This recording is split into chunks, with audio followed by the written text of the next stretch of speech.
So when I think about sales, images come to my mind. The first image that comes to my mind is a giant golden dollar sign. But it's like it would be like if God suddenly put a gold sign in the sky. I think sales, I see this enormous, it's just pure gold dollar sign, which then leads me to this. When I think sales, I think value, like lots of value. Then I see images of like fancy cars.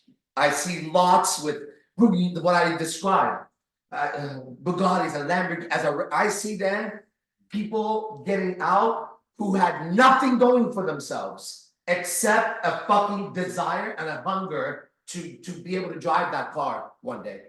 And they had an opportunity through sales to do it. That's what I know about sales. It gives every person an opportunity to be one of the most successful people in the world because, as you guys said, every company values the sales of it. But people don't value sales the way I'm valuing. Sales is your ticket. It's your ticket to the car, I swear, to that life. Sales makes it so that Hollywood doesn't have to discover you. You don't have to be discovered when you know how to sell. You are going to get what you want. To me, sales, when I think of a salesman, I think in a room of 100 people, of 100 professions, if they said that's the greatest salesman in the world, I would choose conversation with that guy over a king, over a philosopher, over an emperor, over a martial artist, over a poet. Show me the man who can walk into a room with an ultimate level of sales in his mind. Like I go God level shit. So what would a God walking tonight who was a God of sales, like literally he had the ability and he knew he could take any person and give him the gift to be able to sell. So he would sit them down. Wouldn't that almost be like a contract with the devil or with an angel? He would sit you down across the table and say, what's your vision of your life? And don't make it small, because I know Tony Robbins bought an island.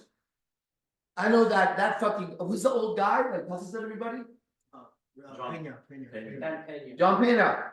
Dan Pena. I know he lives in a castle, right? I know that Jordan Belfort went and bought his a white Ferrari Testarossa with his first $350,000, blah, blah, blah. So I know people that through nothing else but selling their product were able to own helicopters and islands and houses. They weren't born royalty. And all of their stories tell you, I was in a fucking room one day with a phone or a dream, and I sat there and I figured out how to do it, and it wasn't easy. And a million people said no, but I was 1,000,001. And that's what they all have in common. They have a drive to say, I'm gonna live the life I want under my own steam. Sales to me equals the highest value in life. Okay, that's my speech. Okay, all right.